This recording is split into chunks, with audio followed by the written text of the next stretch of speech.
Better Lord. All right, headlines. All right, let's call this meeting to order. The Yelm City Council study session, September 2nd, 2025, 6 p.m. We have a lot of presentations today. We start off with yard, and if the present for us could stand up the podium, please. We'll have your presentation loaded up. You have a PowerPoint, and council, if you want to ask questions, I ask the hold at the end, but if they want to allow throughout, we'll break it. Yard. Please. Perfect. Mr. Mayor, thank you. Council, appreciate your time and attention. As far as questions, I mean, it's a study session, so pretty loose and, ask them if they come up.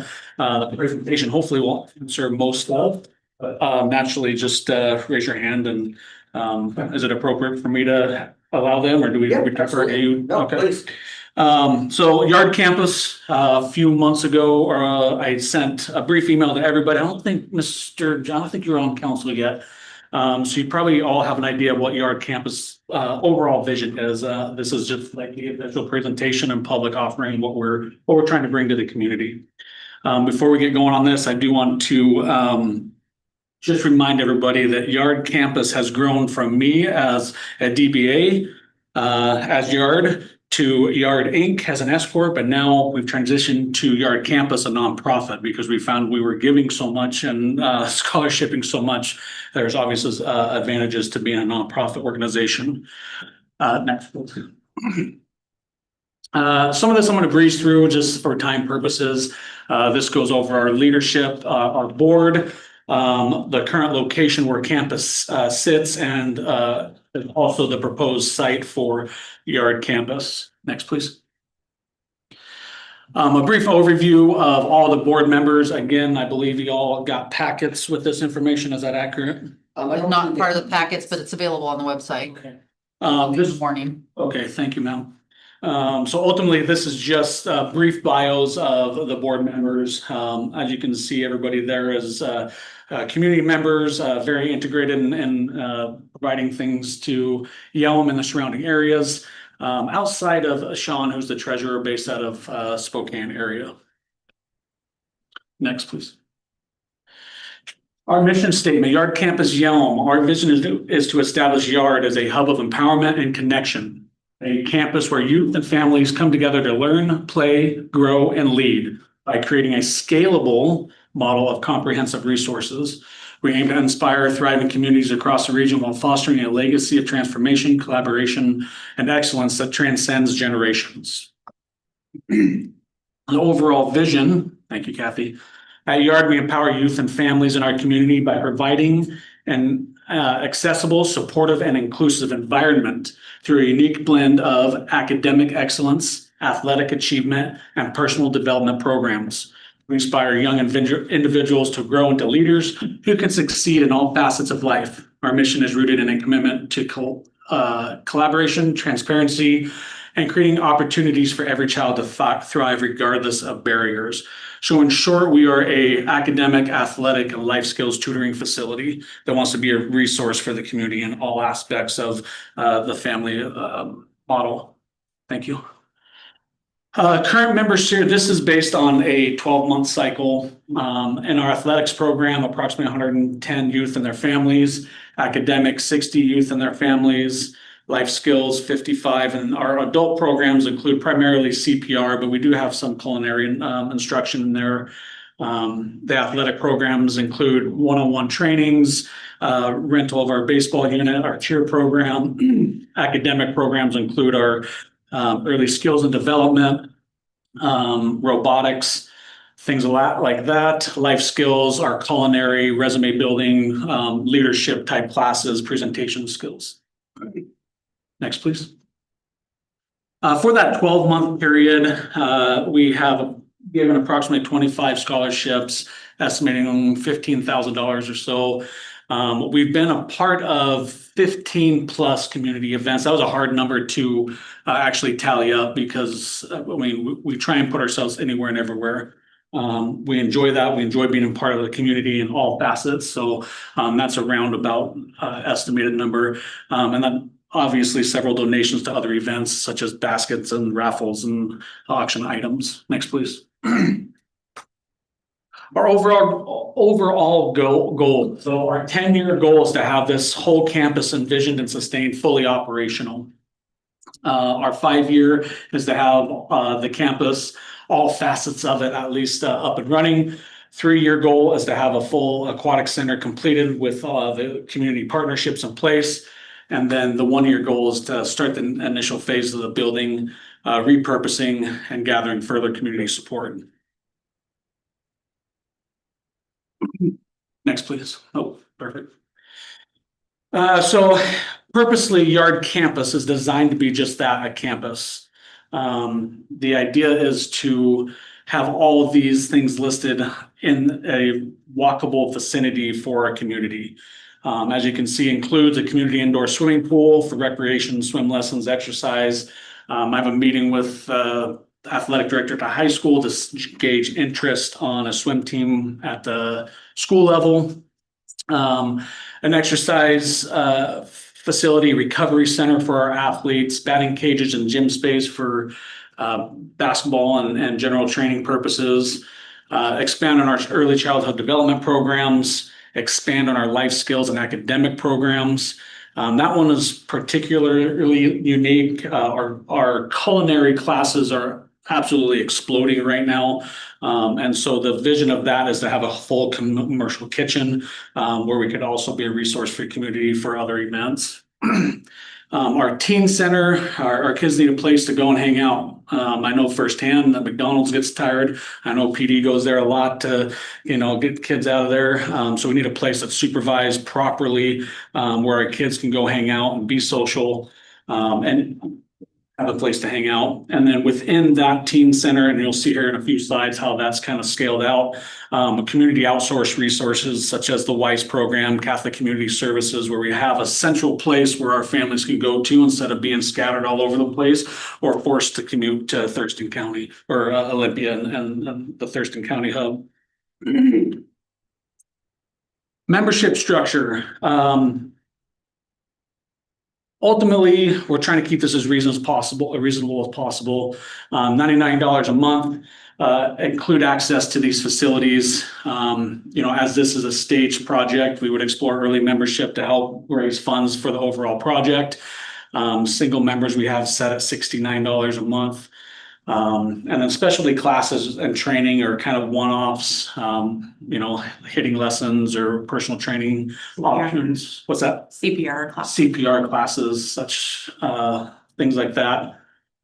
From the get-go, Michelle and I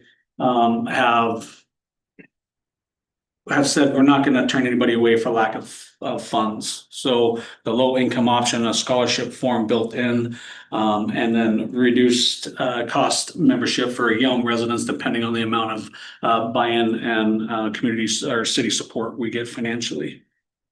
Next, please.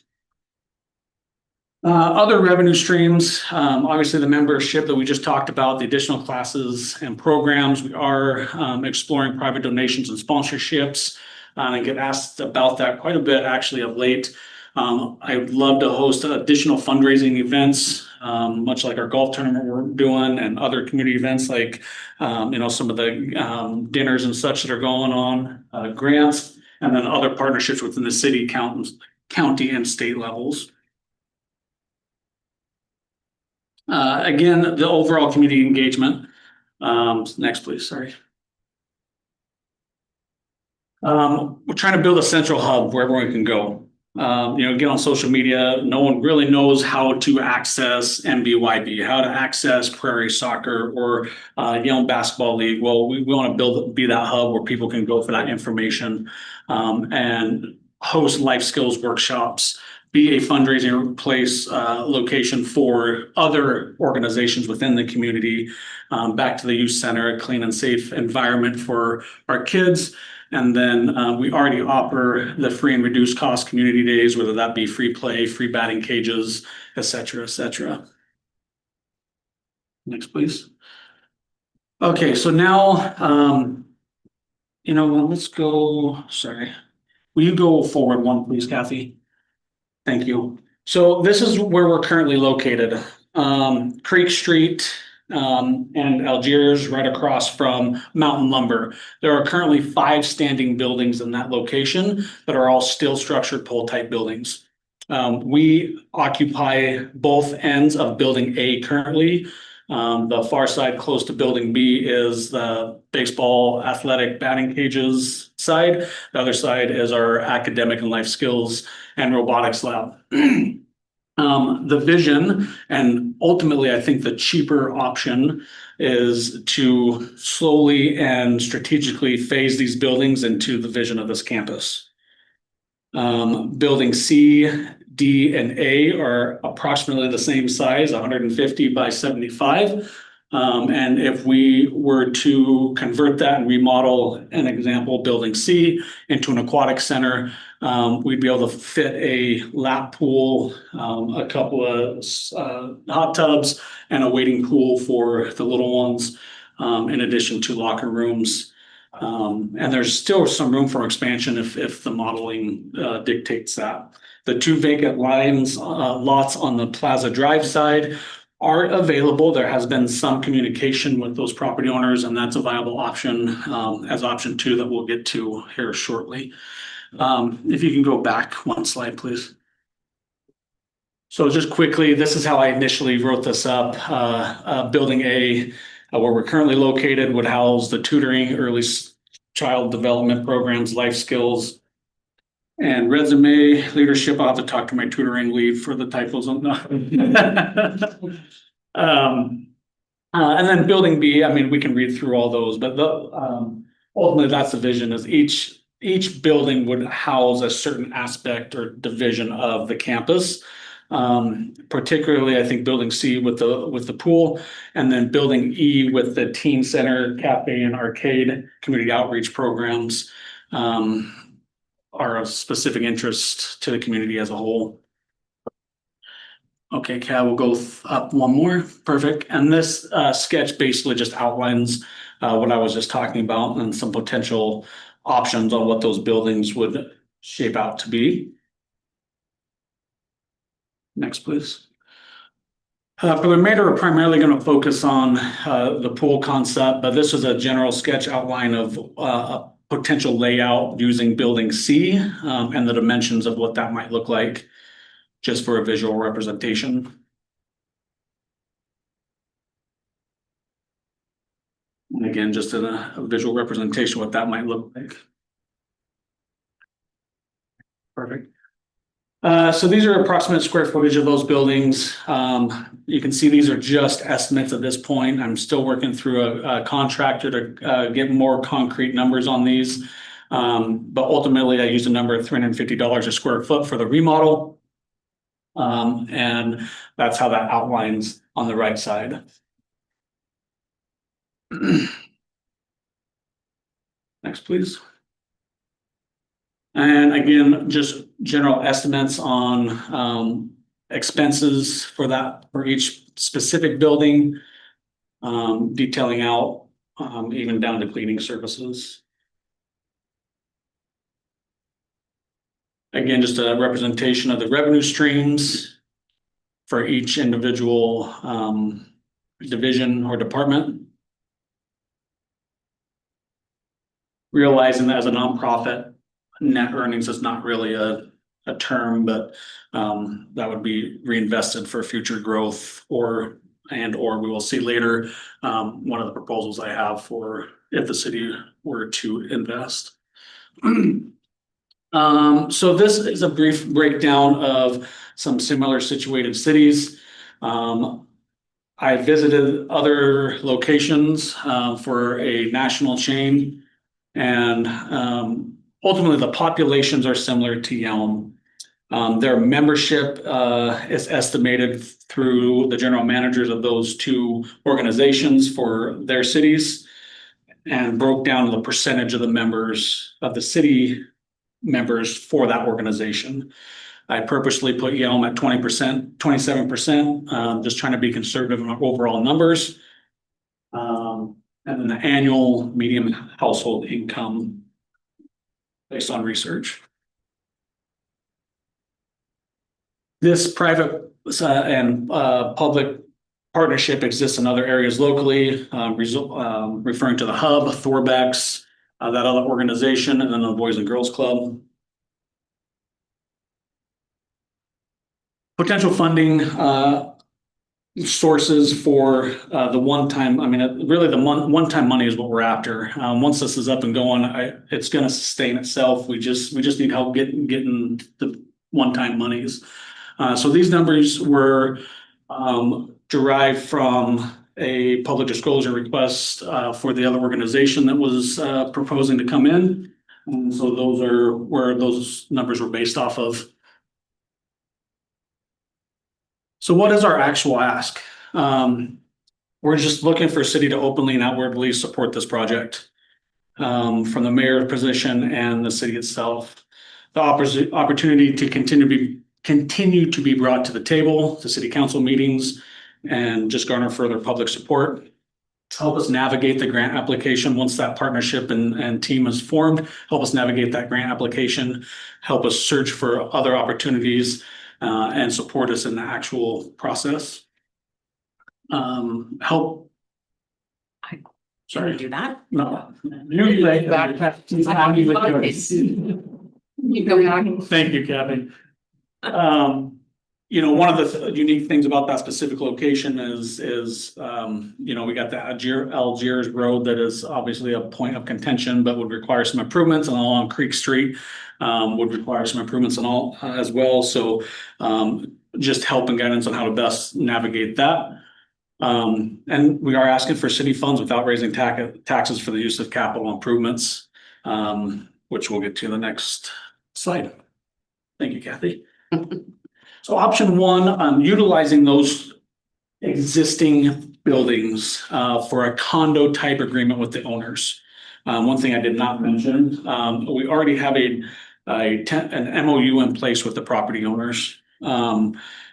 It's still based on feasibility, but ultimately they're saying, yeah, let's make this happen. How are we going to best get there? So the MOU is already in place.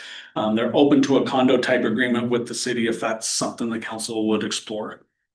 What that would look like, you guys would own the building with some sort of long-term lease building, you guys being the city or choice.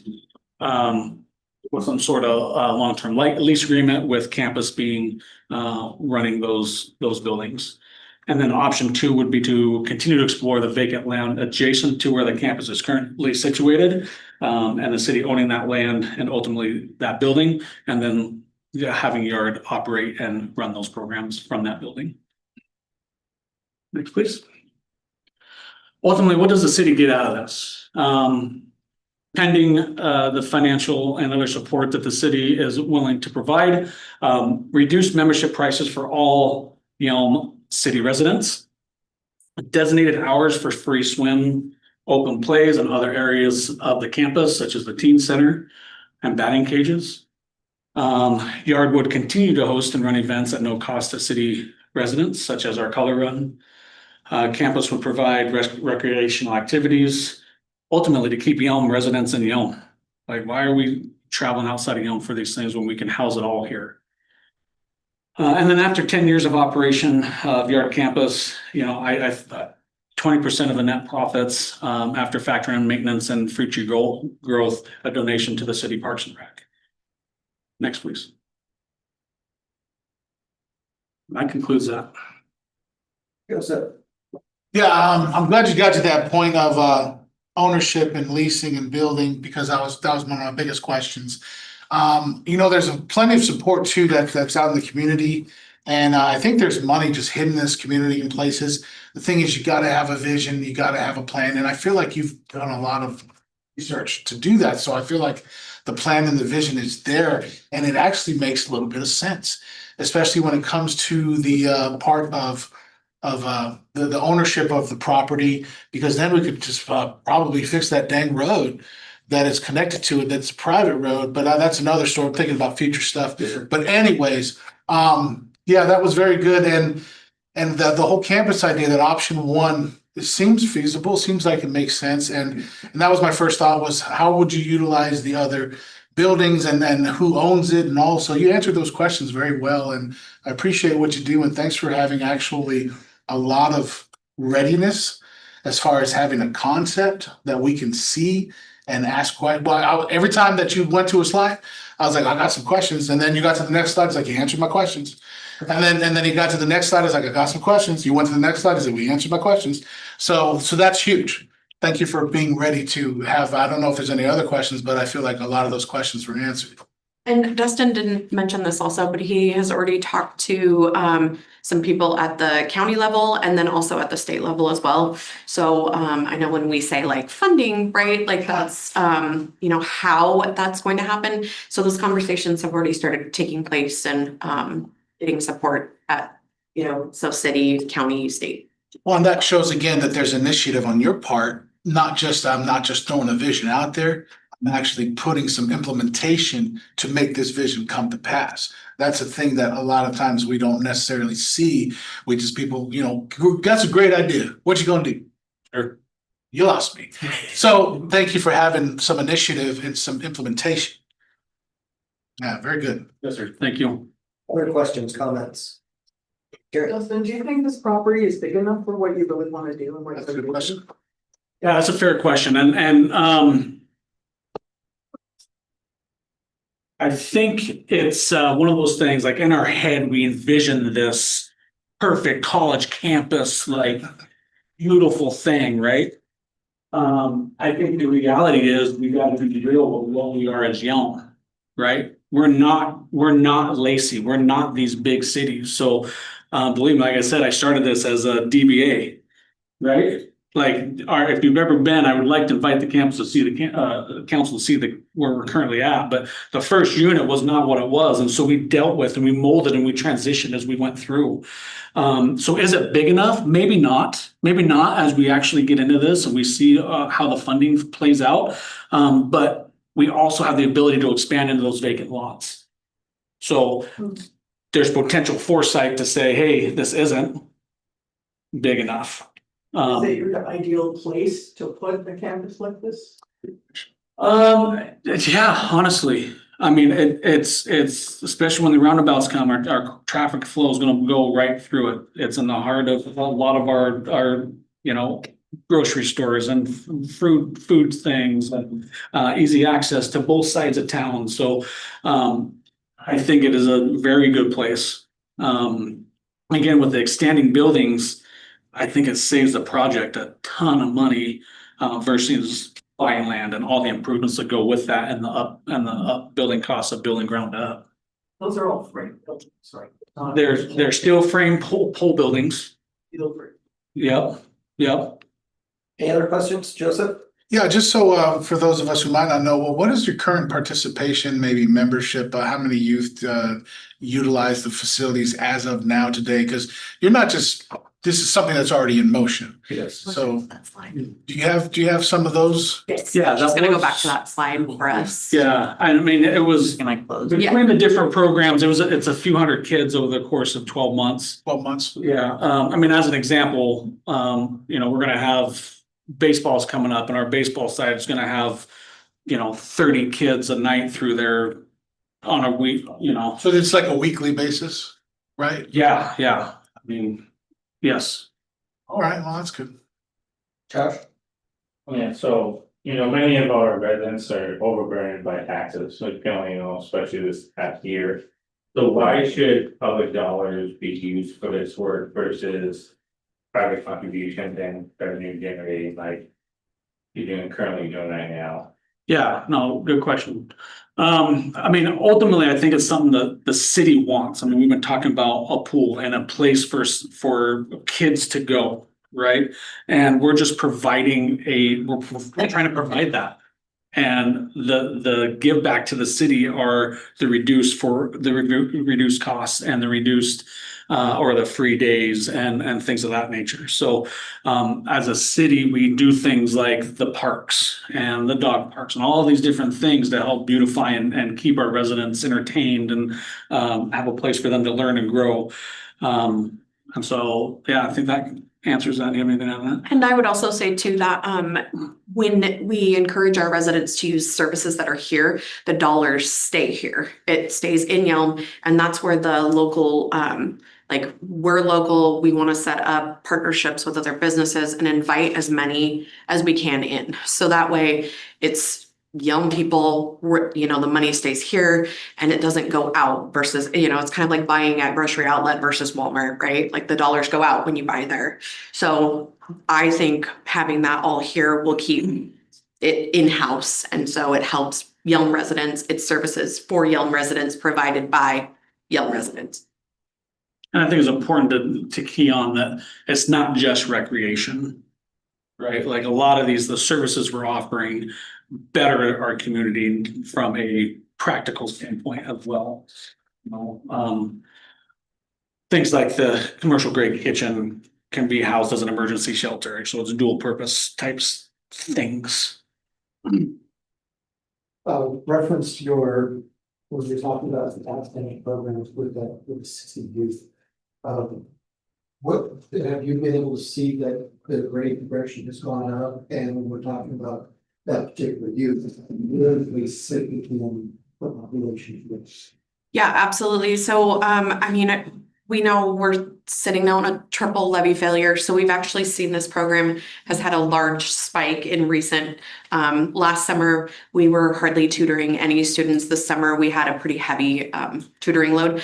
So we make individualized plans for the students. We work with their teachers. We have connections and relationships and networking already set up with the local schools. So we're able to come alongside the teachers and help in some of those areas where they're just not able to provide anymore. So we do see, I couldn't give you like an average grade, but we do see grade improvement 100% of the time. We have not had a student come through that has not had a grade improvement. Sometimes it depends though, like how soon they come to us versus it's the last 2 weeks of school and I would love to save my child's grades, that sort of thing. So, but absolutely, when they work with us, we see improvement across the board. And I mean, as many people know too, I'm an educator from my daytime job. I work at the private school on Morris Road, but a lot of these pieces aren't quantifiable because when you work on reading, you see that across every grade, not just reading, right? You see it improvement in math scores, you see the improvement in these other pieces too. So it all is kind of interconnected in providing some of those things. Our robotics program alone has spiked significantly because the middle school announced that they were no longer able to have that. And so we are already providing scholarships for those kids that would have been getting that for free through the middle school. And additionally, like on that, our early skills development class teaches our younger kids how to properly transition to school. So they're getting to the classroom at kindergarten and they can write their name and read. So we're setting them up for success before they get to school. Did you have a question? Joseph? Yeah, no, I'm just really impressed because it's one thing to provide a service. It's another thing to provide a service with the specifications of what the requirements of the school district have. So that's what you're doing is you're working alongside with the school district and they're kind of saying, here's where we need them to excel rather than, oh, we're just teaching them whatever we're teaching them. So that beyond me is such a cry out to community and working alongside and working together. If you already have that relationship with the school, the kudos to you guys, because that is huge, especially in this community when we have a levy failure. So I just want to commend you for that. Well, I didn't know y'all were doing that. I know my son signed up for something and it was cool, the cooking class, and every time, hey, you want to do this? He's like, no, I don't come good down. I'm like, you're trying to get him involved. But the fact that you were actually helping academically, so I'm glad Councilmember Hess asked that question because diving into that reality of networking with the school district is huge. That's a thing. That's a really important thing. So thank you. Other questions? No. So you had one of the options for the city to buy the buildings, that whole area. What's the price tag on that? I don't have those numbers right now. I can get that to you though. Yeah. Well, personally, I would really like to tour your campus because I've never even been there other than when it was an old gymnastics center and a kid did dance in one of those buildings and that. But this is like an after school program, obviously. For the 7+, yes. I mean, our early skills classes during school hours, the little 3 to 5 year olds. Before school. Yeah, yeah. Around the school system. Yeah. So in a way, is it kind of like a place called for older people? In a way with an emphasis on sports? I would say we differ in that we're pretty structured. Yeah, I would say it's more focused, like it's not just childcare specifically, like when they're coming, yes, there is that aspect, right? Like parents want to drop their kids off so they can go shopping or whatever, but they're walking away with skills and quantifiable skills, right? So again, it's kind of helping fill some of those gaps of just areas where kids might be, unfortunately, if they're not super excelling or really, really low, they just don't get a lot of help. And so this kind of fills some of those gaps for those kids. Plus, we are also still seeing, especially as educators, there's still a gap from COVID kids. Like these kids are now, going into like 5th and 6th grade, and math skills are at an all-time low. And so, kind of rebuilding some of those and building foundations where teachers don't have time to go back and keep filling in the foundation. So that's kind of, it is, yes, I would say it's similar, but also unique. Yeah, thank you. Mhm. Questions, we'll move on. Thank you, Yard. Thank you, sir. All right, moving on then. Yeah, City Hall. I congratulate you. Bear with me. Public speaking's not my forte, so if I go slow or rush, just raise a hand or give me a signal and I'll slow down. Thank you, everybody, for your time today. Clearly, I didn't win last night's $1 billion Powerball or would be here asking for your partnership. I'm Casey. I'm a Yelm resident of the last 15 years. I'm also a local business owner to include Get Fit Yelm and now Get Fit Tenino. Next slide, please. Oh. Sorry, there's a pause. That's okay. I'm here today to not ask the city blindly to fund a desperately needed aquatics and wellness center, but to propose a partnership that's already been tried, tested, and evolved in a town not far from our own. This agreement has shown to be successful for the city of Centralia and the local business that it has partnered with, and the community members as a whole. Next slide, please. So I Get Fit. This is kind of my long-winded about us.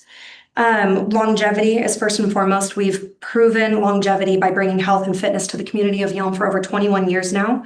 We were formerly Fit Stop 24, and we did change our name after the untimely passing of our owner. And on that note, dealing with the loss of an owner is a huge financial burden. We survived that with the help of his father. We've survived the 2007 and 10 recessions. We've proven ourselves as a long-standing resource to the community to maintain and improve health and fitness. My personal experience, I personally worked for the company for the last 14 years. I have over 20 years in the fitness industry. I've worked from large corporate gyms, privately owned franchises, small independently owned gyms like my own. I definitely prefer the atmosphere of the small local gym. We serve the community a little bit differently than those large corporate gyms. I've worked every position from childcare and janitorial and scrubbing toilets and equipment to sales and administration. As far as aquatics, I was a swimmer myself in school. I'm actually a state champion backstroker. I swam private teams, high school teams. I've spent years and years in pools. And then my accolades personally, I hold a college degree and was a business management major and am an award-winning entrepreneur now. Growth, since our inception, we have served Yelm successfully and well. But since I purchased the business 3 years ago in 2022, we have nearly doubled our membership rate. We are over 1,100 members at our Yelm facility. We are in a town of 1,000 people in Tenino and already have 300 plus members. And 30% of the community is a fairly fantastic number for the small, simple gym that we do provide there. We have truly thrived. We've grown, we've improved our equipment, we have added facilities, we've added staffing, and we are now outgrowing our facility. I have 3 years left on my lease. We're currently at 8,000 square feet. We need space to grow as the business continues to grow. My support network is another major factor sorry, we're still on the other one. I know this one's my long-winded one. Support network. I have actually entered into a support network of other gyms. Some of them are nonprofit, some of them are small CrossFit gyms, some are gyms like mine, and others already own pools. Many of these people, it's a successful gym owners group whose sole purpose is to teach and learn from each other. I also personally surround myself with like-minded business owners in a variety of other fields because I do believe it's important as a business owner to be very well-rounded in your knowledge. If I don't know, I will always seek those around me that know better and ask. And we have great relationships with our specialty insurance agent, who I've already spoke to about the pools. And I also have employed and now have a great friend who is a former aquatics director and who has expressed great excitement in this venture and interest in running our future potential aquatics programs. Research, basically, I've spent days, hours, months researching the partnership that I'm going to propose to you today and how it can be truly mutually beneficial. I've asked for concerns, roadblocks, gauge demand, and researched why pool facilities fail within that group that I was telling you guys about and what they've done to maintain success with the pool. Amenities, this is a small one, but it was really important for me to add. We are the only facility in town with both childcare and saunas. Childcare, most importantly, because one, we are a large military community. Many spouses are constantly deployed. That has become an asset to our fitness center. It is complicated as far as insurance goes. It's complicated as far as policies and forms and regulations and rules. We've been doing it for 20 years. We know it like the back of our hand. So it's something that we could still continue to provide the community. We also have experience with saunas, which also run into legalities and insurance issues. We've already been insured. We have a great track record, and we could continue to offer that at a community center. And then last but not least is our mission statement. Ultimately, at our core, we're passionate about bringing health and wellness to small communities that we serve for a better quality of life. We want to positively impact our area and through connection become a stronger and healthier city. We also truly believe in giving back to the local community through service and donation, even though we are a business. All right, next slide. Thank you for listening to that. So Get Fit community support, another reason why us, we may be a business, but we truly do try and serve the community. It's a huge part of importance to me. We do everything for the sake of giving back because we would be nothing without our members in our community. So we provide city cleanup days. We do free CPR and AED certifications to the community. We provided free fitness centers in the park this summer where my staff went out and taught classes for people just to get them outside and utilizing the parks. We participated in the Well City event. We did a mush ball team. We donate tons to nonprofits as far as gift certificates, actual financial donations, youth program donations to small soccer teams, all the way up to our amazing football team. We partner with TMTL. They are a long-term partnership with us. They're a local sober living house. They are faith-based. They are the most amazing program locally, truly in my heart. And we provide free gym memberships for their residents when they first become part of the community, and then discounted memberships as they learn to manage their finances. We provide food and supply drives to our members, our giving tree every year. We usually run out of tree tags at least 3 times over and have to refill. Next slide, please. So we are all aware that there's a local outcry for a pool. I don't think I'm alone in understanding that. We've tried to work on getting a Y that's always been seemingly widely received for what feels like probably over a decade now. So demand and opportunity, I feel like will be pretty obvious, but just to hit on the different points that it could provide to the city and why I'm so passionate about it. Not only do we provide swim teams, water polo, fitness classes, and lap swims. We also provide family resources, family movies nights, like dive-in movies. You float on a little floaty and watch a movie with your family on a Friday night. You can do floating pumpkin patches for the kids. We also could host swim meets, which are a huge draw within at least this area. You can have vendors. It actually gives back to the community by supporting other businesses that can be there in attendance, just like as we would at a football game. Water safety classes and lifeguard training. We are surrounded by waters, lakes, rivers, and our kids, you have to drive 40 minutes each way to go find a pool where you can take your kids to swim lessons here. I was one of those people. Finding the time, the gas, the money, it's a lot. And so to be able to provide that locally to people who don't have the resources to travel that far would be instrumental in providing better safety for our community members. And then there's the fun stuff, birthday parties, and then we get down to therapies. So senior fitness mobility therapy, there are many people who cannot use my gym traditionally. We have to do very low impact creative health and fitness workarounds, pools are the answer to that. Just about anyone would, regardless of their disability, can utilize a pool for health and athletics. TMTL, we partner with them. I told you my passion for them. Water sports are proven to rewire the brain and find healthy sources. You seek different healthy sources of dopamine. Swimming is one of those. It actually rewires your brain and can pull them away from addiction and into healthier options for those dopamine rushes. Children's occupational therapy is another one that's huge. Again, you would have to travel so far to find these things. And we would be serving, a total population of about 17,000 people if you pull from that in Roy, Rainier, even Tenino, though they have a pool, it's very small, the Nisqually res, we would be reaching more than just the 10,000 people of our population. And then there's the fun little things too, like modern approaches. We can do a zero entry pool, we can do solar energy, rainwater, low energy pumps. There's so much that you can do with a pool. Next slide, please. Okay, so I gave this presentation to my staff. They told me that I needed to not bore you all with this. So I'm going to summarize, and if you guys have questions, I'm so happy to elaborate. I think this is really cool, but no one else really felt the same. So I am proposing that we partner similar to Thorbeck's, which is a privately owned athletic club similar to my own, has partnered with the city of Centralia and their school district.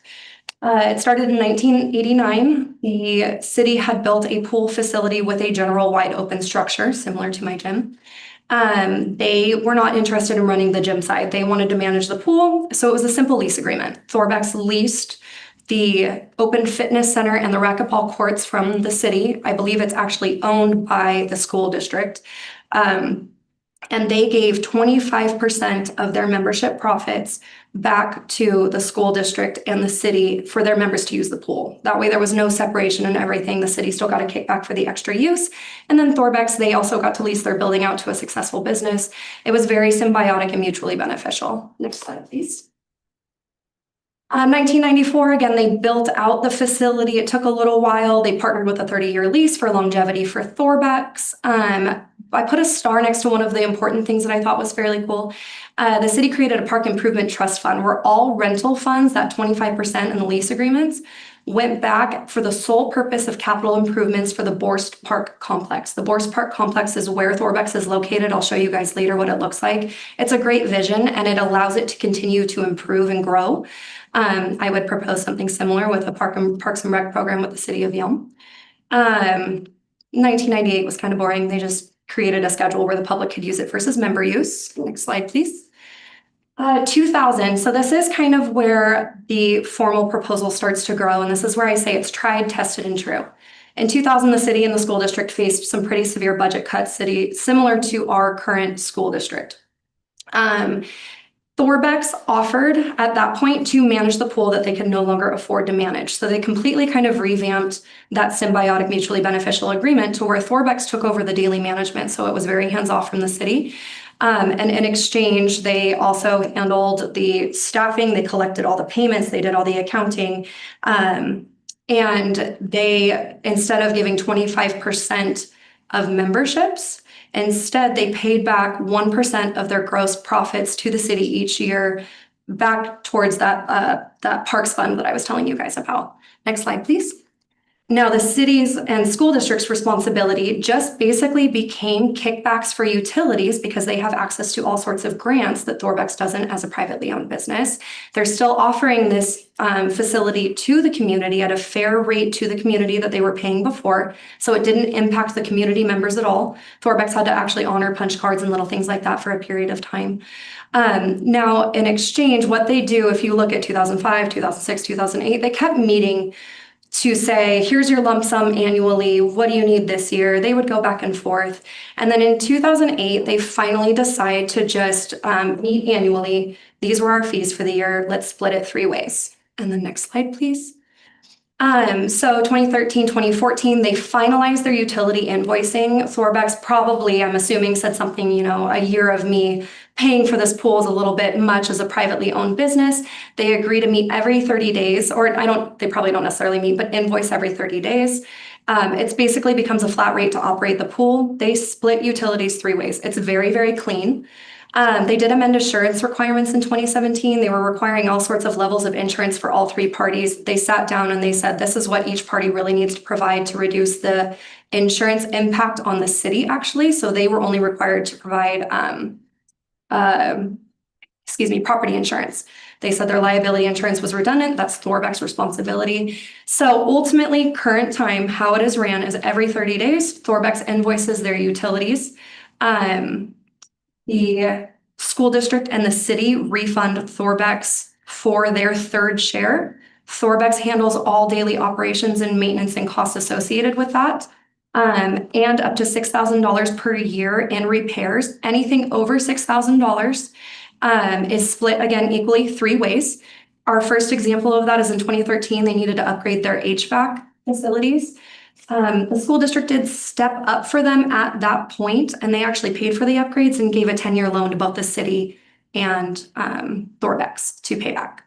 So it is a very, very mutually beneficial, very fair split 3 ways. And again, they spent 35 years figuring out what worked and what didn't work. So it's nice because we can basically copycat and figure out after they've already tried and tested the waters. Okay, next slide, please. Let me catch up really quick. So my proposed facilities that I would ask that the city consider funding for the community. At its basic, we would need a 25-meter pool, 6 lanes. Depth has to range from 3 foot 6 inches all the way up to 12 foot, which is a little bit deep. It doesn't have to be, but if you were ever to implement a dive team, you would need that 12-foot depth. Water temperature does have to stay at a minimum of 82 degrees to host swim meets. It would be ideal for lap swimming classes. The hot tub is just a benefited therapy as well as the junior pool. We don't need these items, but they do bring in families, they bring in extra funding, they bring in diversity and different people utilizing the facility than more than just athletics. It really does become very beneficial for the community to offer shallower pools for people with disabilities, young children, and beginner swimmers. And then there's the fun stuff, saunas, slides, diving boards, and the party rooms. Next slide, please. This is just a proposed layout. You would have locker rooms in the front. That side room could be a party room, of course, the maintenance room on the side, but that kind of gives you an idea of scale.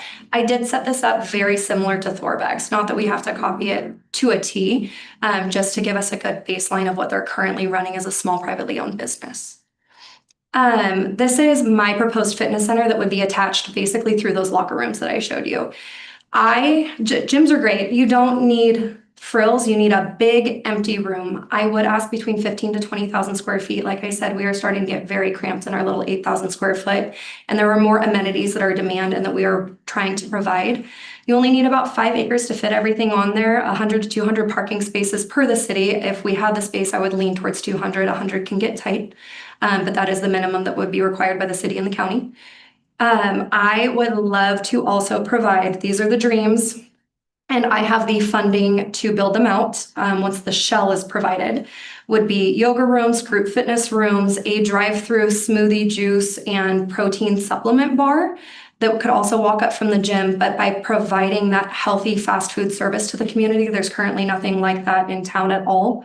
Childcare, of course, a hot yoga room. We have no dedicated yoga or Pilates space. I'm working actually on building that as we speak, but to provide it in an actual room set for it would be amazing. And then recovery rooms as well. I currently run an aesthetics business out of my gym. It is very successful. It's people taking care of themselves. And it would be great to set it up with red light therapy and other beneficial recovery items. And like I said, I just need the shell. This would be my responsibility to build out. Next slide, please. So project cost, this is based on estimates. A lot of this is kind of up to the city and possibly school partnership on what you guys would want to see and are willing to build. Property acquisition, I start with $0 because if we were able to petition the school district to donate land, they do currently have enough land that they already own. And by donating would provide them space to run PE classes and swim teams. It would become their contribution. Annual insurance is not nearly as bad as I thought when I talked to my insurance provider. It's only $4,500 to $6,000. I wanted to make sure to answer that. It was a question I'd been asked twice when I've met with people privately. The facility build out, of course, is the most expensive. When the Y did come into town, they had proposed about an $18 million project. I don't plan on providing everything a Y does. I have no interest in running ball courts or fields or indoor racquetball courts. I just need a gym and a pool. So it does actually lower the cost a little bit. And I'm willing to build out the interior of my fitness center, which again, reduces the cost to the city. Annual operating costs will really vary depending on the facilities we provide, like the family pool and the hot tub and saunas and additional. It could be anywhere from $150,000 to $300,000. That is just for the aquatic side of things. That would hopefully be split 3 ways. Next slide, please. So the symbiotic financial benefit that I talked about, we talked about the parking improvement trust fund. The other option is if we did take this to the school district to propose to them, which we all know they're very tight. I know that I would be asking a lot at a really bad time right now. But should they see the value in it, the Yelm schools could provide a trust fund that would kick back to the students in technology, grounds and buildings, athletics, extracurriculars, similar to the park improvement trust fund that's proposed as the city of Centralia did. School partnership opportunity, I do want to promote that. It could potentially help a future levy pass. It's not going to obviously benefit us for that November one that has been discussed. But a future levy, a lot of Yelm citizens that I have heard when they talk about the levy passing or failing, it's a lot of what's in it for us. At this point, we could propose, while we get a community pool out of it that the schools could also use.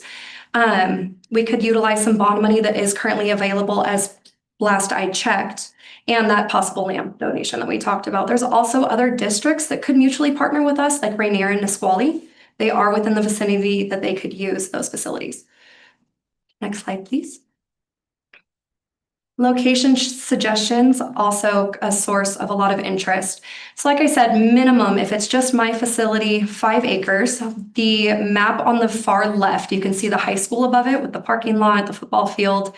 Those major quadrants in the center are owned by the school district. They are the perfect size. They're next to a bunch of local neighborhoods in walking distance. They wouldn't provide significant traffic impact because it's already on one of the only 4-lane roads through town. And it is on its way to the new master community that is in the works sometime in the future. So it would be close within the vicinity, within walking distance for student athletics. The center building, you can see the high school football field at the bottom. You can see my current building about center. It's that long parcel of land with the blue tarp on it. We've been doing some roof renovations. Across in Kitty Corner, in that top right corner, it's that big 4-sided lot next off Burnett Road across from Northwest Grind. I love that lot. I can't even tell you what draws me to it besides the fact that it is adjacent to Yelm Avenue. It is also on Burnett Road, which will connect to the bypass, making it easy. I have been told that there are plans to put a roundabout in connecting Burnett to 93rd, which will create a major hub because that will also go to the master plan community. It basically will become Central Yelm at some point as that master community continues to build. Then last but not least, on the far right, those 2 large parcels of land right in the center, that's 510, the bypass, right around where it ends. This lot was shown to me and proposed as another nonprofit is getting ready to propose some ball fields there. I love the idea when they announced the master community, I envisioned a complex that was nothing but health, wellness, and athletics. It is a central hub for this community to stay healthy, happy, and involved. And I truly believe that in those 2 parcels, or they're either 40 or 60 acres, I can't remember, that's in here somewhere. We can fit everything. All of us can fit and coexist, and we all complement and benefit each other. That is the beautiful thing of the nonprofits that we have in this town. So the 3 of us partnered, even on myself under the umbrella of a nonprofit for access to more grant money. We would all fit there, and it would be a destination that people would travel to, similar to the Rack and Lacey, Sprinker, other large athletic compounds. Next slide, please. So I just wanted to show, for example, that vision that I had, that was presented to me for those 2 lots and the vision that I had for the master community. On the left is Thorbeck's Wellness Center at the very top right with the little arrow. That is the only space that I would require to take up would be that little concrete lot right there in those little buildings. All of that would fit on those 2 lots that are proposed off 510. And you could create that. That is essentially what Centralia has done. There's Thorbeck's Wellness Center, the pool, there's baseball fields, there's softball fields, there's a soccer field, a football center, and a beautiful community park with a fishing lake. It is a wonderful, beautiful setup that has become an asset to the city of Centralia, which is why the city and the schools continue to partner to run the facility. Next slide. All right, thank you, everybody. I do want to just say in summary, my ask, I haven't officially asked, my ask would be that the city helps me procure the space. The city builds the facility or partners with the school district to build the facility. I will essentially just manage. I will be leasing and managing a pool. This would be owned by the city. It would be an asset. And again, I'm not asking to reinvent the wheel. It's been done, tried and true for 35 years. They've already tested what worked and didn't work. I'm just asking to copy it and partner with me to achieve this dream and this goal. Questions? Joseph? So the, what I was catching too is that the third, like, so there sounds like there's not just a partnership, but there's three parties involved, which would be the city, Thorbeck's, and yourself. So that's more of the understanding what that partnership would look like as far as the ownership of everything is falling into like three different parties, right? So just to clarify, and maybe I misunderstood, it's a partnership between the city, the school district, and myself is what I'm proposing. And we don't even need to necessarily even include the school district. I think that would be a bonus to all of us, but sometimes third parties can also be more hands in the pot, right? It's more opinions. So that was just an example. Thorbeck's was just an example. Thorbeck's is, we want to copy Thorbeck's. Okay. I would be the Thorbeck's in that situation. We are just basically looking at their lease agreements over the years and saying, this is what we need to do. So you'd have Successful partner. three local entities working together. Potentially, or just you and I, the school again would just be a bonus. I think that the school could partner even simply with some land donation, because that would save us about $1 million just by donating land. I'm kind of asking. Yeah. No pun intended, but my head is swimming with how much information. I know, my staff told me to tone it down. No, it's amazing, what you thought of, and I think you've just covered every single little thing. No, thank you. Of consideration to be had here. I'm extremely passionate about bringing a pool to this. We need a pool in town. As a mother, my mother's a senior citizen. She needs a pool. My daughter needs a pool. Our town needs a pool. Everyone in this room could utilize a pool. Okay. If the city doesn't partner with you, what happens? I continue to grow my fitness center as I do. Not everyone needs a pool or thinks that they want a pool. So I will continue to function as a fitness center. I'll continue to grow in other cities as I intend to do, as Thorbeck's has done. They've grown to 4 fitness centers while managing a pool. So they've been successful in this plan as well. Other questions, comments? All righty, thank you very much. Thank you, guys.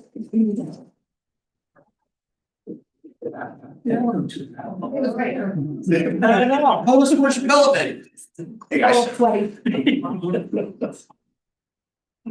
it's all about sports today. I don't know if you guys realized. Can you make that full screen? It's on its way.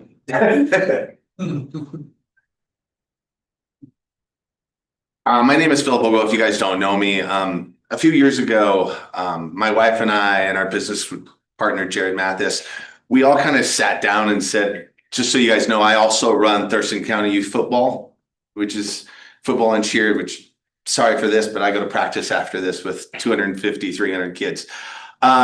So a few years ago, we sat down and said, what do we need to change? We're operating under somebody else's 501c3 and so forth. And so we said, we really need to become our own nonprofit. So it took us it's not an easy process. Congratulations to the others here. It's not an easy process to become a nonprofit. Okay. There's a lot of legal requirements that you have to do, both federally and state regulated. And so we entered into that with our lawyers and so forth. And it took us about a year to do in order to get the proper license and so forth. So TSD has only been truthfully open for about a year.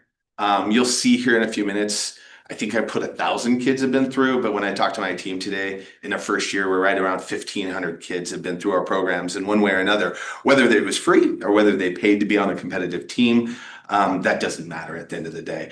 What we're asking for, which you guys will see, is just a complete partnership. As a nonprofit, it is very hard to go out and get grants to attain land. That's not what people want to see, whether it's at the state level or the federal level. When you apply, they want to see 30, 50-year long-term leases. That way they can see, or ownership, that way they can see that the money that is being invested stays there. Versus I'm in a short-term lease and they give you $2 million and you put in a facility, and then 2 years from now, their money's wasted because you're no longer there, right? So on a national scale, that's really what people want to see. And so that's our ask, is a partnership to build a youth/adult youth sporting facility. So we can go ahead to the next slide.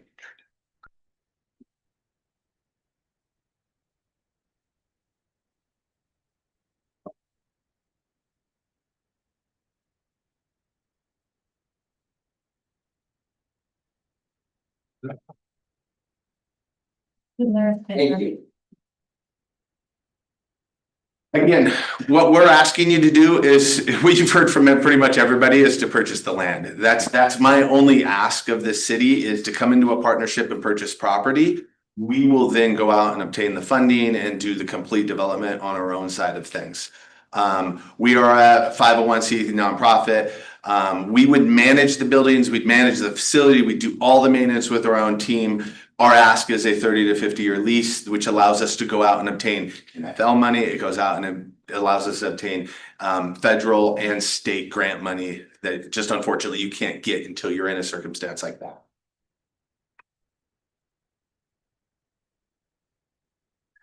This is my current property. If you guys haven't seen the bright little baby blue building down here when you're leaving town, I did that on purpose. Our colors are baby blue, white, and black and red. We had to keep the black and red because we're in Yelm. And so I had to play a little homage to the local colors. So I had to keep the red and black within our structure. But when you guys leave, it's 14438 Yelm Avenue. This is where I'm currently located. It's an 8-acre parcel. I've known the owner of this for over 20 years. It's honestly the first property he bought in the city of Yelm, him and his brother. He's owned it since I think it's 1974. You can probably check me on that, somewhere in that range. He's owned it forever. If he was gonna do something, he'd put 40 houses on it, and that's not what I want him to do. I would rather do my plan, which our project scope for phase 1 is 2 synthetic turf fields. They're going to be multi-use with restrooms, concessions, storage facility, lighting, and bleachers, and so forth. We can go to the next slide, please. This is kind of what it looks like, except now after talking to the team, we're gonna 180 those fields, or yeah, just turn them where it's going, that baseballs would go the other direction. We don't want to hit the baseballs to the cars. We want to hit the baseballs away from the cars. It's planning things like that. They would give you an idea. This is, of course, not to scale. The bottom right corner where you'd see, those would be 2 indoor facilities. If you saw that outline, the property has a very weird shape. It allows us to put a couple indoor facilities. You guys will see my temporary indoor facilities here in a little while. But we're doing everything in our power to be resourceful and to bring something within the community. You can go to the next slide, please. This is really what I'm modeling off of. This is Linwood High School. Land acquisition, really, City of Yelm. Facility development is managed by us. Right now, our current budget for the turf fields is $4 to $5.5 million, somewhere between there. I'm working on some deals. You know, I'm in the sales trade for a living, so I like to sit in a room and negotiate. And so that's what we're really doing with Field Turf International right now, trying to figure out where we can, I don't want to say cut corners, because you really don't want to cut corners when you're talking about an investment like that from us and our team, but where we can save and what's the most economical. Why are we doing it like this? Is because this is a 3-sport facility. This allows you to play baseball, really more than that, baseball, softball, any of the ball sports, along with soccer and football. By utilizing the facility like this, it allows us to do more sports and bring more to the community. And we're at a monster need within Yelm. I don't know if you guys know, if you were to, on my way here tonight, there was soccer at the junior high school with 400 plus kids at the high school right now with TCYFL. There was soccer at the middle school, I'm sorry. And so there's a monster need with fields. I'm pretty sure the others in the community know. We have no space for how fast the community is growing. And that's really what we want to bring. We've been very successful in our first year in bringing events to the city, which we'll get into that here in a few seconds, to where it's great to bring the revenue in. You can spend your money here, but then you can leave type thing, to where we're not putting that strain within as far as people moving in. You can go ahead and move to the next slide, please. this has been done. Sprinkler Recreation Area, if you guys know where Sprinkler is over in Spanaway, it is the same aspect of things. It is managed by a third party or a second party, meaning like myself or Total Sports Development, but the city actually owns the land. You can go ahead and go to the next slide. This is us right now. This is down at the building. Again, I said over 1,000 kids have been through us in a year one. We've done over $30,000 in scholarships. It's a monster financial burden. I've become an expert. I'm a horrible expert at writing grants. They're not easy to do. If you guys have ever written grants, especially when you start to talk on a state and federal level, it's very cumbersome as far as what you have to show as far as where you're going to put the dollars and so forth. We offered over 6 sports this last year, everything to where even when another community program in wrestling said, we just need a home for a year, done. We'll bring you in, I'll grab insurance. I need to talk to your insurance agent because my insurance is not as cheap as whoever said theirs earlier. Because our insurance, just operating what we operated, I pay over $8,000 a year in just sports insurance. Sports is weird because you have a lot of broken bones, there's a lot of injuries, so maybe there's a liability aspect to us, but nothing that's too alarming. I'll give you an example. Thurston County Youth Football pays over $80,000 a year in insurance. Football's a very violent sport. It's controlled violence, so there's insurance is a little different. But then we also carry additional insurances. To give an example, I carry a $2 million policy on every board member within TSD. Why? So that way there's nothing that comes back to us or my home, or if we make a mistake or somebody gets hurt and you get sued, you want to make sure you're covered. I probably carry too much coverage, but I'd rather too much than not enough when it comes to our safety. Last year, to give you guys an example, we hosted 3 large tournaments within Yelm. There was thousands of kids at the high school on a weekend to have 7v7 football tournaments. To give you guys an example, we hosted a tackle tournament. We helped host cheer tournaments within the community. That brings thousands of people in. I know in talking to local business owner, there were monster sales during those weekends.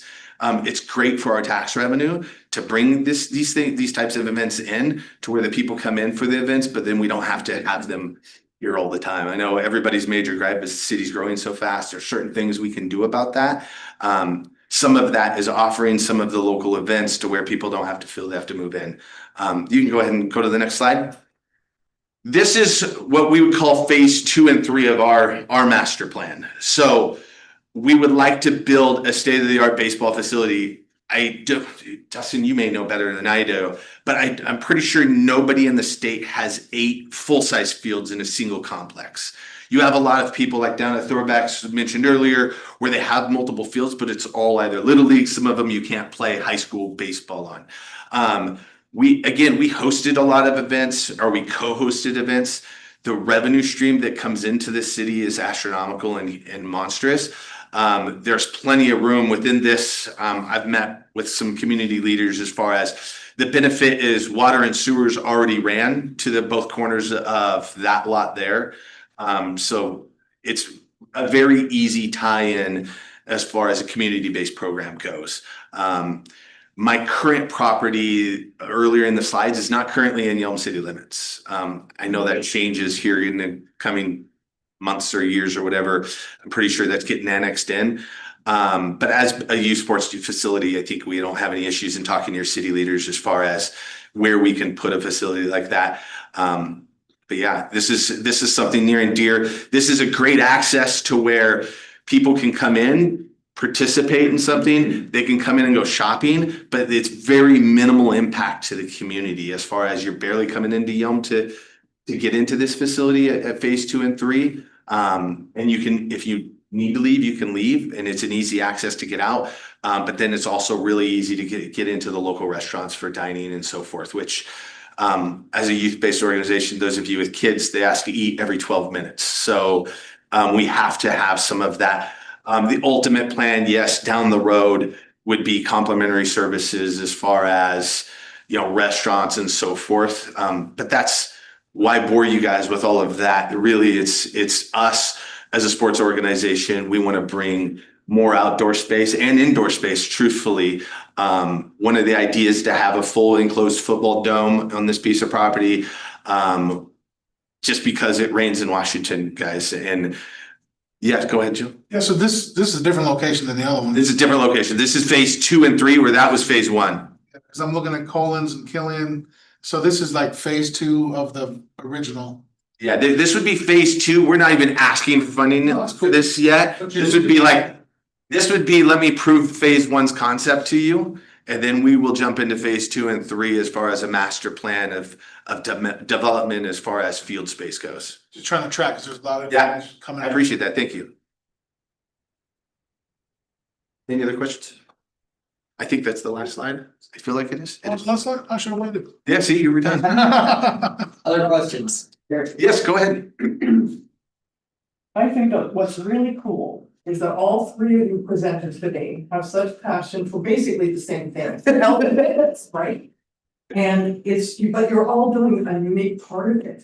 So I don't wanna be like on Shark Tank or anything. Together, and just, you would cover it all. And that's something, at least Casey and I have had that conversation as far as you saw the last slide. She totally stole my. I said, as someone else's proposal. Stole that last piece of property. That's owned by Salto Investments, I think is who owns those 2 pieces. That's 30 acres and 18 acres. Is that for sale? Everything's for sale. Everything's for sale. Is it actively for sale? No. Have we spoken to the owner? Yes. Would he? Yes. Okay. My current piece of property that I'm on, is that for sale? No. Will he sell it to me? Yes. He's waiting for you to say yes. At the end of the day, that's really where it comes down to. He could sit on that piece of property for 4 or 5 more years. He's developing a lot in Olympia right now at 90 homes. So he's a little consumed with the 90 homes he's putting in over there. So for him, he would like, oh, I'll put 40 homes over there, and he'll sell the lots for $60,000 a piece, and he'll make $2.5 million, and he won't think twice of it. So are those 2 parcels big enough for everybody to have what they need? The pools, the extracurricular, the ball courts, everything? I mean, I think that comes down to really sitting down with an engineering firm and to answer that question. I think that's a question beyond anybody's scope in the room right now without really taking that next level deep dive with an engineering firm. I've engineered the 30 acres, but when I originally engineered it, it was just for me, and it was all indoor facilities as far as sports domes, basketball courts, parking. And then I even did an underlayment for the drainage. So then that way we didn't lose space when you have to dig a big hole for drainage. And so there's things you can do to utilize space as far as what the city would allow us to do. But it's more expensive, of course, when you say, I'm gonna have the drainage under the parking lot. That's not cheap to do, but it is aspects of things that we've thought about. We previously hadn't truly thought about saying, oh, who else wants to do it, until you start to talk to the community and say, oh, hey, we're all kind of doing some of the same things. Nice to have a huge center instead of like, we're just like a place that you might grow out of. So let's just do it all right the first time around, wherever everybody needs to. The future, we'll get that too. Good. Yeah, and it's something where when I met with Casey, it's a great opportunity to say, okay, hey, yeah, I have TSD and I have sports teams. That's literally what total sports development is. We have competitive baseball, cheerleading, state championship cheerleading team, but we have these competitive teams that we've put out into the public, and it's nothing that anybody else offers. The nearest competitive cheer gym outside of what's in Yelm, you go to Lacey, and that's a different world, because then the competition is just so much different. There's 2 worlds of sideline cheer versus competitive cheer, and throwing girls 30 feet in the air and doing double backflips and so forth. And so there's a lot of those opportunities. A new sport coming in is 7v7 football. It is a soft shell helmet. It's fun. It's a lot of kind of trash talk for the kids, but it develops quarterbacks, wide receivers, defensive backs. It allows some Like, to give you an example, my son plays football year round. He'll play tackle right now. When tackle's done, he will go into 7v7 and start training for that. That's over the winter. We'll play tournaments January, February, March, April. We'll quit for 30 days and then he'll come right back into tackle football. That's not for everybody. Some kids want to play multiple sports. Some kids want to start to focus on a sport. So the idea is one, offering all the sports to the kids to participate in. We're losing sports, and if we're not losing them, they're getting priced out currently with a triple levy failure. To currently try to rent facilities at the high school it's hurting every recreational team I've spoken to within the community. It's damaging them. The costs are only going up. If we didn't have grant money last year, it would have drastically affected total sports development. It was monstrous when historically a nonprofit could have went and utilized field turf space for no cost, and you would have just paid accessorial fees if you had a janitor. Now you're paying in upwards of $150 to $200 an hour, to give an example, to use the main football turf. If you want to use a gym, you're talking $50 an hour plus the janitorial fees. And then when we have to now give those fees to the children, prices are drastically going up. Our fees, to give you an example, for Thurston County Youth Football, my fees last year were $11,000 that I paid the school. This year I paid them $30,000. So almost triple the cost of what we paid last year for the same 300 children. So now what does that mean to Thurston County Youth Football? Luckily, it didn't affect us this year, but much more than that, all of a sudden we don't have youth football and cheer in Yelm any longer. We're going to move to Lacey because it's just too expensive in Yelm at that point in time. If the costs keep going up, we're going to price ourselves out of parents' pocketbooks is what happens at the end of the day. And that's what we're trying to avoid. And that's why we give so much back. If, to somebody said earlier, we don't turn anybody away. Parents would enter a payment plan. If they didn't pay us, it sucks for us as an organization, but we didn't go after them and say, hey, you still owe me $250. We write it off as a scholarship at that point. And we've been pretty beneficial to obtain a decent amount of scholarship funds. Yes, sir. So have you always had to rent utilization of the school facilities for sports? I have until now. So you have until now. I have until now. And I still will utilize school grounds moving forward, but it's cheaper for me to pay a landlord and start to develop and go get grants because the long-term success rate, that's tough. I'll pay more money today as far as grant money and going out and obtaining those funding in order to operate. But the long term, I don't have to change what I'm doing to the kids and the parents. So from my understanding too, because there's school sports that are sponsored by the school or related to school. They get free usage of the field because it's part of the school. When it's extracurricular outside of that, anybody and everybody who wants to utilize school property or field has to pay rent. Yes and no. If you're operating as a corporation or a business, the answer to that is yes. You should be on a calendar. If a coach goes and says, Joe, I need you out here on the field, I'm going to teach you some soccer skills. Is that person booking the facility? The answer is no. And honestly, when you talk to facilities, they can't possibly police two people showing up and utilizing a public space. Okay, that's very tough for them to police.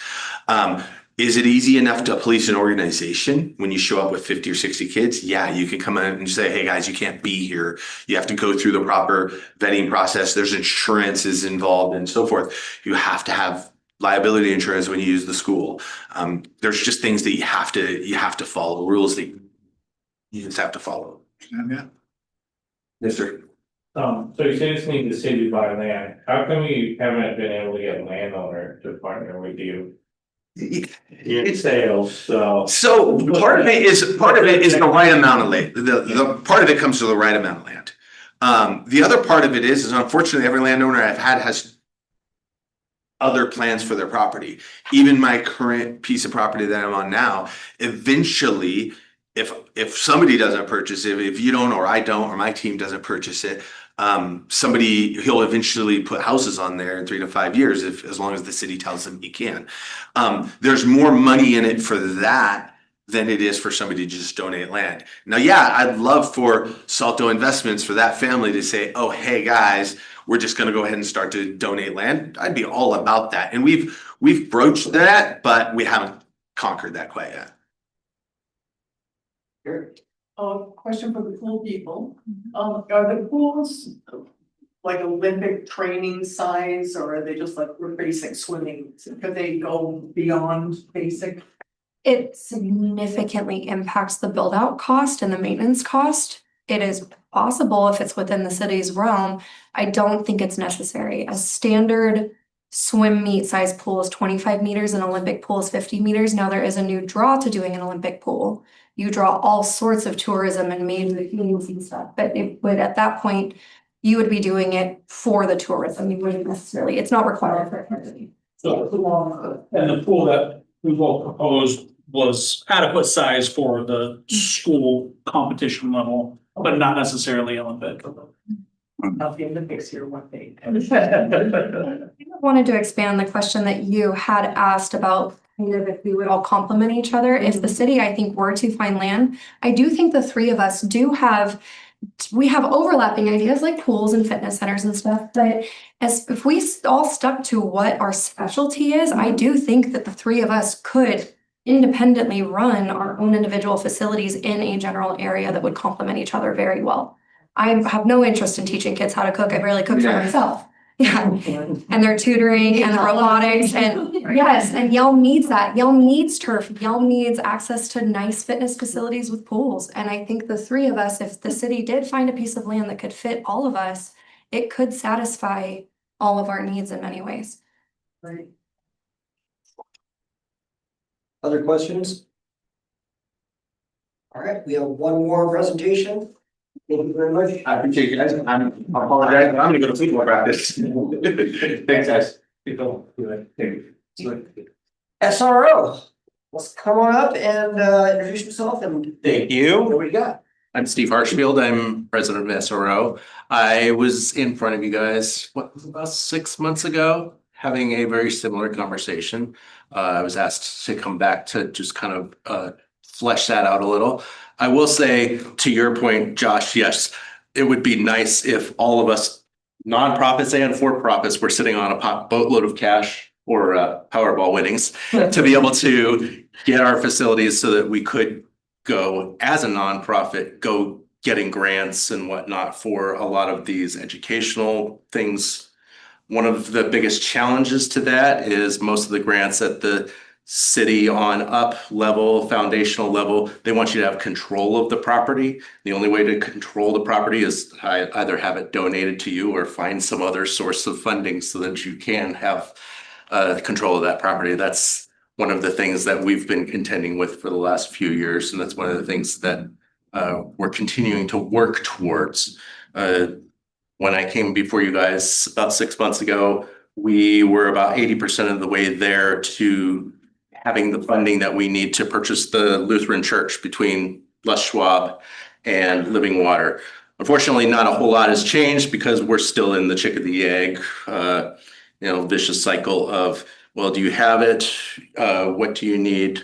And nobody wants to be the first.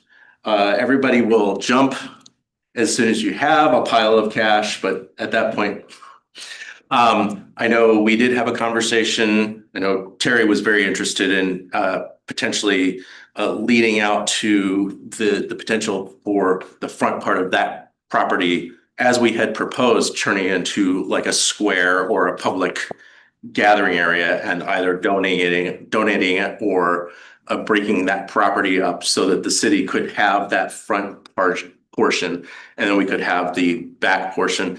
It's almost a 5-acre plot of land. One of the things that we are most interested in is, as a former church, that's probably one of the closest things that we get to a turnkey potential for theater, for events, for arts and culture that we want to bring to the community. We would go very hard. I mean, as soon as we turned the key on that, day one, regardless of its situation, we know we do have some things that we need to do on the interior to prepare it for the general public, but it would be an easy benefit to bring the general public in day one and say, this is what we have to work with. These are the bite-sized chunks that we want to start focusing on, and then start working with those partnerships that we've been building over the last few years at the city, county, and state level, as well as Nisqually, and as well as tapping into, as we all have recognized, there is an underlying swell of potential funding within this community. It's just dragging them out of their houses to see those opportunities instead of just putting these plans in front of them and saying, this is what we'd like to do. Can you help? So I'm coming back to you guys just to kind of, again, flesh it out. We did submit, SRO did submit an application to the outside agency funding for a $12,000 a year investment to help continue to elevate the arts. We have continued to flesh out our offerings. This past summer, we had the play program, which brought in 40 of youths between 7 and 11.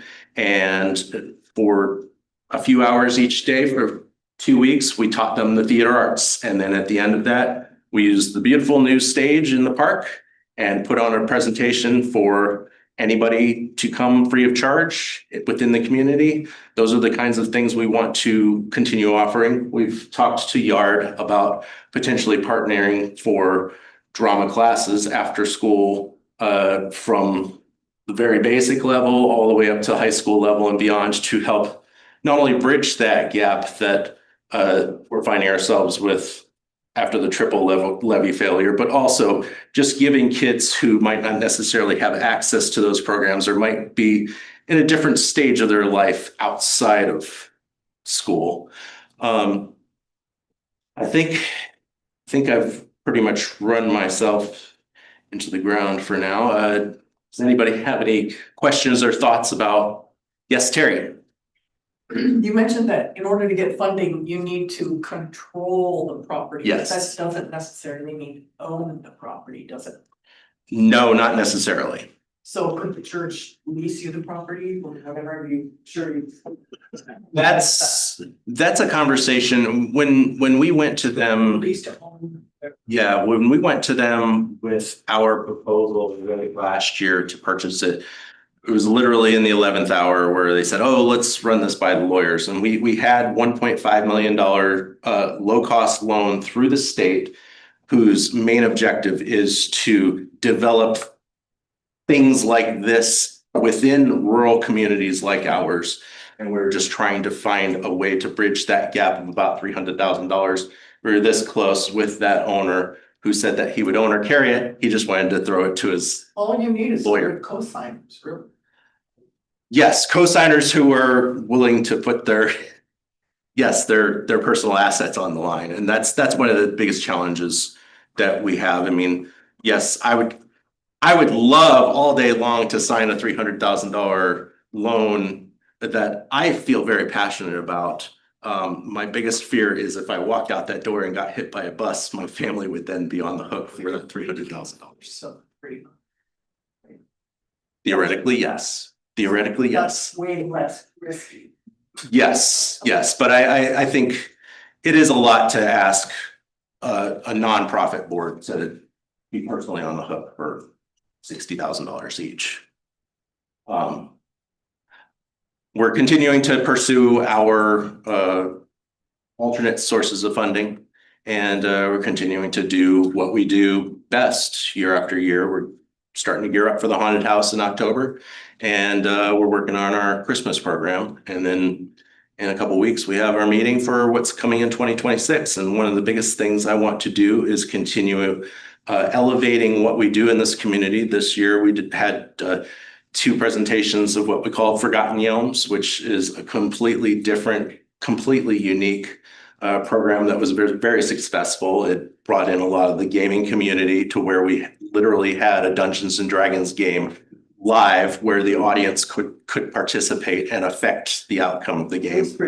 It was a lot of fun, and it has shown us that there's a lot of underrepresented people in the community that will come from way outside of Yelm just to come see it and to participate. So, Other questions for us, forming arts leader, yes.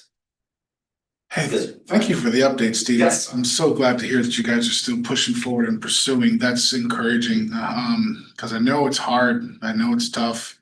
And stay encouraged. Don't get too discouraged there. Someday it will happen at some point. We just have to keep wanting and keep pushing. And so I'm excited to hear that that's still, that flame is still lit. yes, I call it throwing spaghetti at the wall and connecting dots. There you go. See what sticks and see what kind of interactions I can get and see what kind of partnerships I can build. And that's one of the things that, I mean, when Dustin and I sat down a few months ago, we realized that we had a lot of synergies as far as the things that we want to see in this community. And I, like most of these people, want to see this stuff in town, not have to drive to Lacey or to Olympia or to Tacoma. I came up in film and TV. The first couple years here, I spent most of my time in Seattle. I don't like driving to and from Seattle 3-4 times a week. And I would far prefer spending my time and efforts and resources in a community that can really use it and that I can give that much more time and effort to.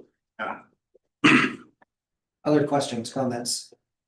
It's all really economic development for Yelm. Yeah. To do this. Absolutely, all these projects are.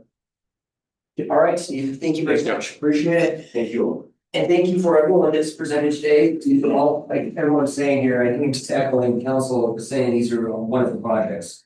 We appreciate you committing to this community too for all these wonderful activities and wonderful services that we desperately need. Council will deliberate here over the next few months. We'll get back and try to reevaluate at that point. Is there any other input from council here on this last? For me, after listening to all four and also listened to what, sorry. Yes, Councilmember Cleary, Kaminsky was, saying that for each and every one of these groups, they miss out on the grant opportunity because they don't own or control the property. Right. And so one of the big things the common thread I heard from all of them was, we own the property and they do the build, they do everything on that. And my question I have for future discussions is some of the information to help out with this is the city, and Director Colby can probably answer this, the city for its size is supposed to have so much green space / parks. And so I'm wondering, could we incorporate something like that as part of that green space parks element? And if so, not only find a way to fund the purchasing of property that these organizations could go on to, but also in a way collect impact fees and various, because it's marked as a park, that we collect fees from developers and all for that can possibly help fund that in the future, looking at. Probably more of a Stephanie question. You're talking like basically earmarking certain money for the project. That's the thing I was wondering is also the funding, because if we, in particular for the first three, all looking for parks and recreation activities, what I was hearing from. Will that come out of a certain funding that we can, as developers, develop and put the money into there, that can help that in the long run. And then on top of it, with the SRO, finding out how we might be able to help them out in a way. And I think the big draw that helped them out was going to be,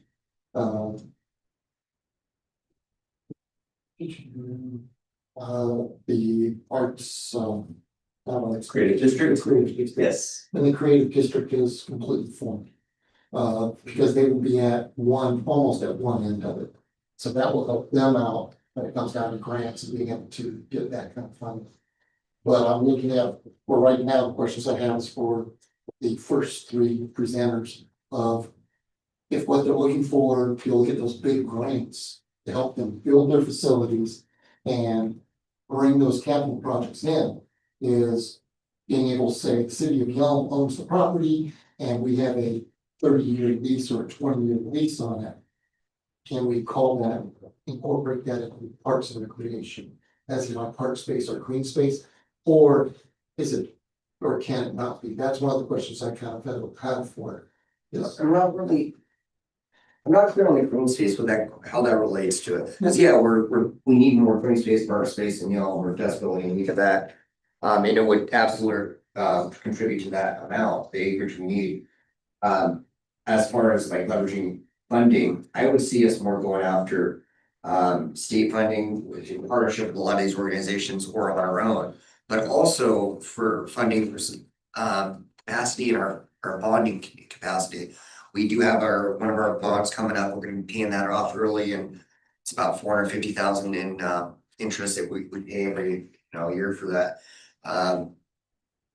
Yeah, there's But as I said, it's, I'm looking for that clarification of, can it be called, incorporated as, we've increased the acreage of our park space, and because of that, it's able to receive certain funding of the impact fees and things like that, that help make those payments, or am I seeing a loophole that isn't really a loophole there? That's all. I'll ask Cody to kind of go after it, but I think Stephanie's probably the.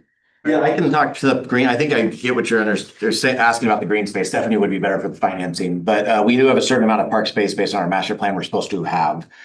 Something like this, could it qualify? Depends. A pool that costs money to have a membership to, we probably wouldn't count as part of our green space, but if there was a specialty to Yelm residents, then we could. So just depends on how it is, how we cooperate, how we partner with somebody that it could count towards that green space number for our master plan. As I said, that's what I'm looking for, is how can we, when we want to work with these organizations, be able to make sure that things are worded, things are done a certain way that we decide to go forward with it. It is a possibility, and we're able to have other funds other than just the general fund. The frustrating thing is that we do have land, we just don't have access to it, and we don't know how long it would take to have access to the land development. We have this, or how to use it. Yeah, that's frustrating. I don't know if I'm allowed to ask questions, but to your point though, you had asked about like where we're at, if it would be big enough. And keep in mind, the proposal that we placed before you was with existing buildings, so you don't have to do like mold studies, like gopher or whatever it is, right? So I mean, you could clear all of that if you really wanted to and put a huge building on there too. So that's also something to consider. But I think I understand what you're saying. If you could somehow incorporate green space into that, right? Like you had talked about having an outdoor like gathering space or something along those lines. And I think any one of the proposals could probably incorporate something like that. Does green space have to be outdoors? It depends on if you're talking specifically about just green space for a property, like an unused open space, then yes, it has to be outdoors. If we're talking about park and rec space, it does not necessarily have to. Two separate things. Yeah, two separate things, green space, open space versus parks plan space, yes. Tools in their programming. Other questions, we're gonna move on. Alrighty, again, thank you very much for everyone that came out. We will be in touch. Thank you. Thank you.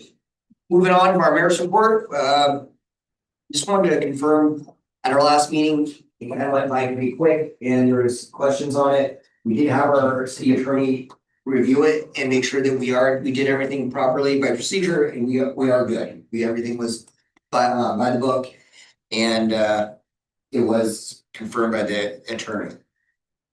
Any questions on that before we move on? All right.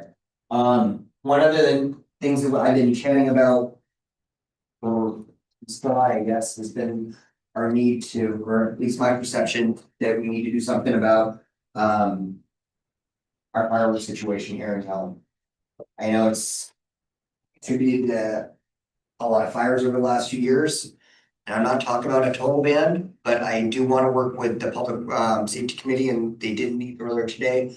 I have chatted briefly with our police chief and the fire authority as well regarding what their thoughts are and what they see as can help the situation.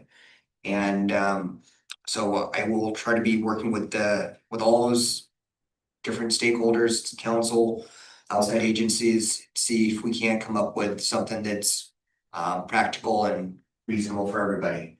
And council's obviously gonna be driving this, but this is where we're at with this so far. That's next couple meetings with the public safety committee, we'll be hearing more and more about it and possibilities with statistics, getting numbers, so we make sure we're making informed decisions. And yes, anything on that? What do you think the timeline would be for that? I'd probably say by the end of the year, over the next few months, we gather, we gather the statistics and all that stuff and getting suggestions from the fire authority, from our fire or our police department. Council will deliberate and likely the new council in January will go and either move forward with something or not. So we don't know their feedback yet. We have early statistics from that July, the 4th of July that the fire department gave or the fire authority gave us. Or what they recommend, I should say. Well, I don't want to speak too much for them, but I think they would, if we could do it, they probably want a full ban. At least Chen with Chief King.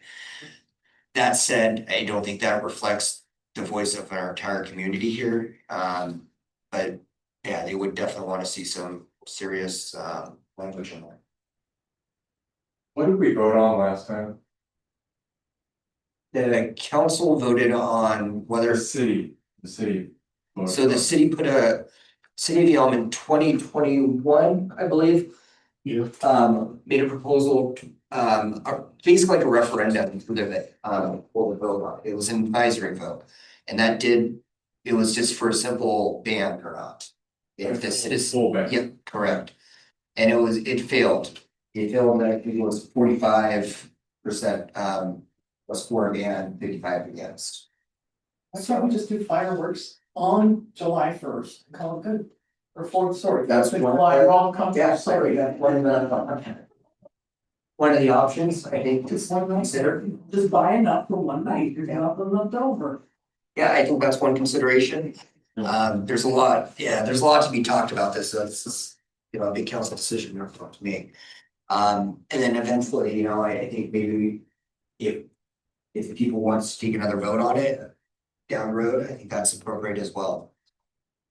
Could you also take a look at, how we could word it to equivalent to fire danger?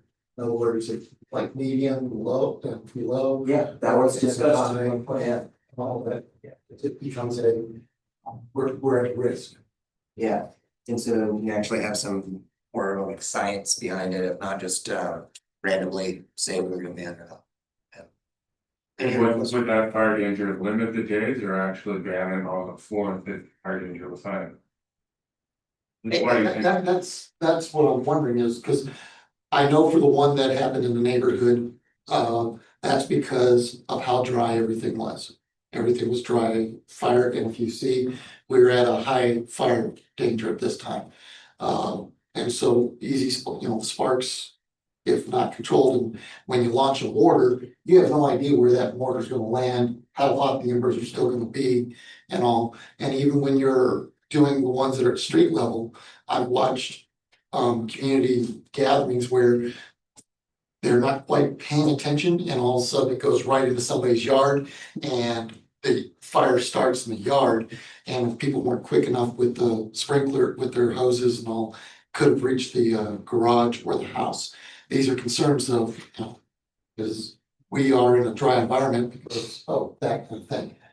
So that's what I'm looking at is kind of basing it upon what is the situation, what are we looking at? Because if we have a nice, good, wonderful summer where it stays at medium and low, it's not a problem, kind of excessive fires. But also you're bringing that dry, it's now an extreme or in the high realm, the risks become higher. And so, as I say, my biggest concern is the ones who launch the mortars. As mortars go up, they come down and they have been known that the right condition, mortar, the embers and everything hitting the ground can also start a fire. And if somebody's not home, it's in their backyard. I get the risk. I'm just trying to understand if you're proposing The heightened risk would limit the days or would actually ban it on the fourth as well if the risk was high enough? That's where we come in with the discussions of how we go about doing that. More to come? Anything else on that? All right, council member initiatives, anyone have anything? Right? From some constituents that were wondering about utilizing our reader board for like election countdown and kind of reminding everybody, you know, time to register, make sure you're registering, and then when the ballots are sent out, start a countdown of this many days left to turn in your ballot. So there's that reminder, so that hopefully that will help people remember to do their vote and not all of a sudden votes. I forgot it's Tuesday, it's Wednesday now. Yeah, I think if it's just informative, straight informative, on election dates, that's probably something we could do. Yeah, we'll look into that. Appreciate it. Yeah. Great. I just wanted to ask Cody and Tom if they move forward with that bid for the painting. We did it. Sorry to ask again. It's for the game, for the building. The bid. We're currently getting bids. Normally it takes, remember I told you last week, it takes about 3 weeks for them to get back to you. I guess we're probably waiting We're for the moving. rain, right? We're waiting for the rain, but we can't. No, we're getting close, so we're moving forward on that request. We have special painters, the company, rain, Washington rain. And special pay. Right. Any other initiatives? We have fuller scope map on the next agenda. Kathy, do you know off the top of your head by any chance? That what it was? Yeah, I think it's October study session For the alley. for the alley. Yeah, fuller foot I bath. think it is, but October study session. gonna get there first. I can't believe it's October next study session. Is going back pretty quick, but. And while she's doing that, confirming anything else? Yes, it is right, October study session. For the 12th or October next study session. All right, well then we are adjourned. Thank you. Yeah. We are adjourned.